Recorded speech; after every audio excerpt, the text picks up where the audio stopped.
मैं तो बस घर की रसोइया बनकर रह गई हूँ। रीता के स्नातक होने के बाद उसकी मम्मी हमेशा कहती, रीता तुमको खाना बनाना भी सीख लेना चाहिए।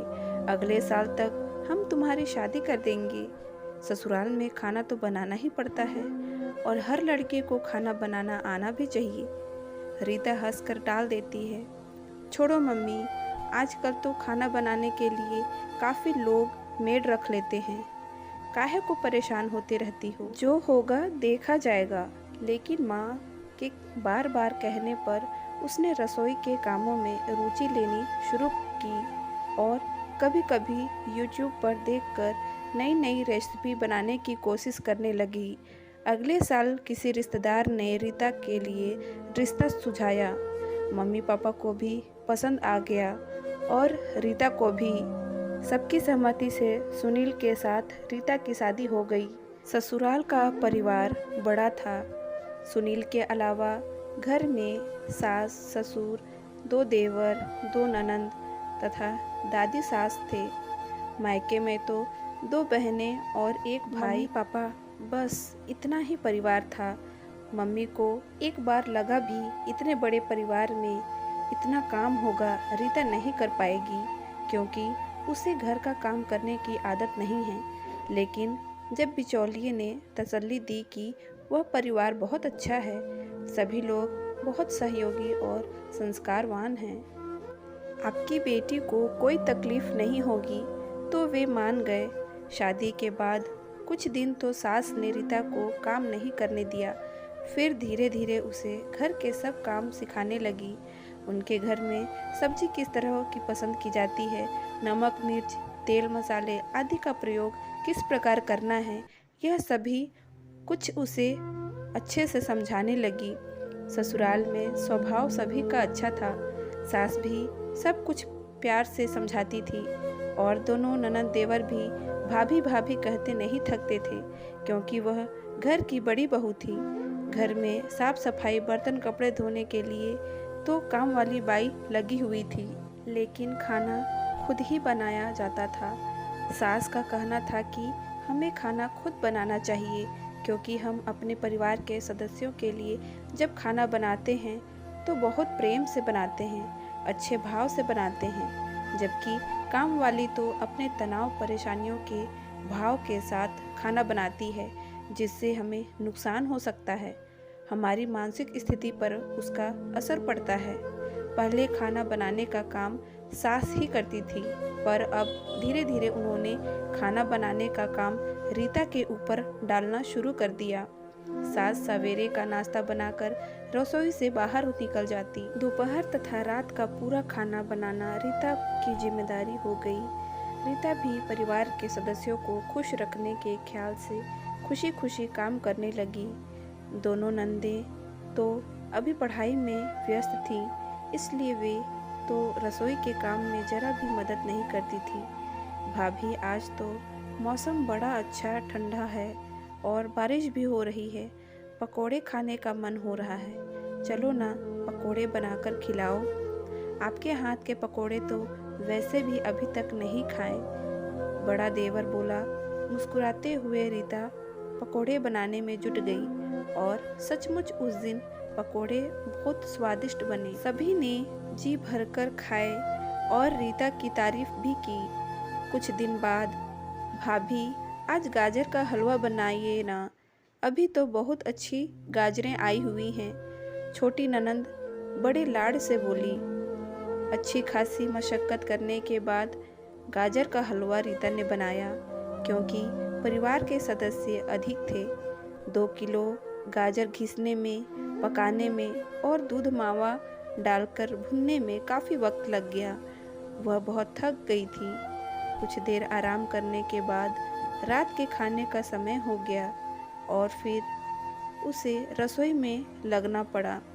एक दिन दादी सास बोली, बहू रानी, इतने दिन हो गए तुम्हें यहाँ आए, पर तुमने एक दिन भी हमें मूंग का हलवा बनाकर नहीं खिलाया।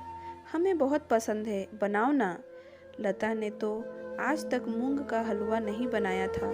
उसने मम्मी से फ़ोन करके रेसिपी पूछी और साथ में सासू माँ से भी बनाने का तरीका पूछकर मूंग का हलवा बनाया। दादी सास बहुत खुश हो गई और ढेरों आशीर्वाद देने लगी।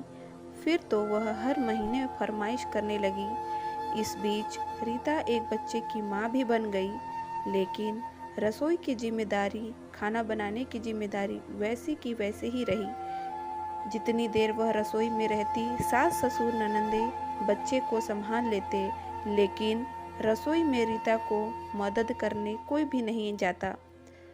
अब धीरे धीरे रीता भी काम के बोझ के कारण खिंचने लगी।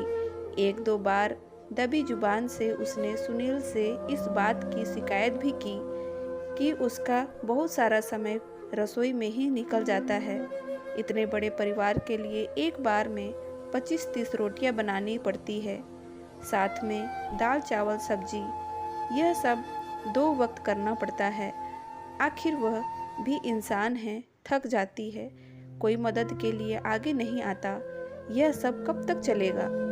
जब यह बात सुनील ने मम्मी से की तो वे थोड़ी नाराजगी से बोली, सारा काम तो काम वाली बाई करती है और सवेरे का नाश्ता तो पूरा मैं बनाती हूँ।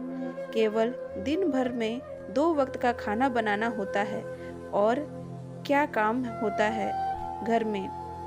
इससे इतना भी नहीं होता तो बहू लाने का क्या फ़ायदा हुआ? कहने को तो केवल 2 वक्त का खाना बनाने की बात थी, लेकिन उसमें तैयारी कितनी करनी पड़ती है। सब्जियां काटना, मसाले भूनना, पीसना, इन सब में कितना वक्त लग जाता है। फिर रोटियां बनाने में भी कम से कम आधा पौना घंटा तो लग ही जाता है। परोसते समय भी किसी को प्याज कटे हुए चाहिए, किसी को पापड़ तला हुआ चाहिए, किसी को अचार चटनी चाहिए। यह सब भी तैयार करके टेबल पर रखना होता था। एक दिन सुनील ने रीता से कहा, आज रात को हम लोग खाना खाने बाहर चल देंगे, तुम्हें भी आराम मिल जाएगा और कुछ बदलाव भी हो जाएगा। रीता बहुत खुश हो गई। जब उसने सासू माँ से यह बात कही तो वे बोली, खाना खाने बाहर जाना है तो जाओ, लेकिन हम सबके लिए खाना बनाकर ही जाना। रीता हैरान रह गई। अगर सबके लिए खाना बनाकर जाना ही है तो फिर वह अपने लिए भी बना लेगी। बाहर जाने का क्या फ़ायदा हुआ? उसका सारा उत्साह ठंडा पड़ गया। मन मारकर वह खाना बनाने में जुट गई। शाम को जब सुनील आया तो वह तैयार नहीं थी। उसने पूछा, मैंने तो सवेरे ही कहा था बाहर खाना खाने चलेंगे और तुम अभी तक तैयार नहीं हो? रीता ने जब सारी बात बताई तो सुनील को भी बुरा लगा, लेकिन उस समय उसने कुछ नहीं कहा, पर मन में निश्चय कर लिया कि इस बारे में वह माँ से अवश्य बात करेगा। उस दिन रीता के पूरे शरीर में दर्द हो रहा था और हल्का सा बुखार भी महसूस हो रहा था। वह दोपहर को खाना बनाने रसोई में नहीं आई तो सास ने जाकर पूछा, क्या बात है, आज खाना नहीं बनेगा? मम्मी जी, आज तबीयत ठीक नहीं है, आप ही बना लीजिए, मेरी हिम्मत नहीं हो रही। बहू, यह छोटे छोटे दर्द तो शरीर के साथ लगे ही रहते हैं। एक दर्द निवारक गोली खा लो। इसका मतलब यह तो नहीं कि खाना ही नहीं बनाएंगे। चलो मैं साथ में थोड़ी मदद कर देती हूँ। रीता को बहुत बुरा लगा, लेकिन वह कभी सास के सामने जवाब नहीं देती थी, इसलिए चुप हो गई और ऐसी हालत में भी सास के साथ मिलकर खाना बनाने लगी। रात को जब सुनील ने उसकी तबीयत के बारे में पूछा तो उसका आक्रोश फट गया। आप लोगों ने तो मुझे घर की रसोइया बनाकर रख दिया है। सवेरे से रात तक सारा समय किचन में ही लगी रहती हूँ। कभी किसी को चाय चाहिए, कभी किसी को पकोड़े, तो कभी किसी को और स्वादिष्ट व्यंजन। नई नई फरमाइशें करते रहते हैं। अपने आप खाना भी नहीं परोस सकते, वह भी मुझे देना पड़ता है। सबके खाने का समय भी अलग अलग है। क्या मैं थकती नहीं? मैं कोई मशीन तो नहीं। सवेरे से शाम तक कितने घंटे मेरे रसोई में बीत जाते हैं, कभी आप लोगों ने जानने की कोशिश की है? क्या खाना बनाने और रसोई संभालने के अलावा मेरे जीवन में और कोई काम नहीं है? मैं तो मन भर के अपने बच्चे के साथ भी समय नहीं बिता सकती। क्या मेरी ज़िंदगी ऐसे ही बीतेगी? बात सुनील की समझ में आ गई। वह तुरंत माँ के पास गया और अपने हिसाब से उन्हें समझाया।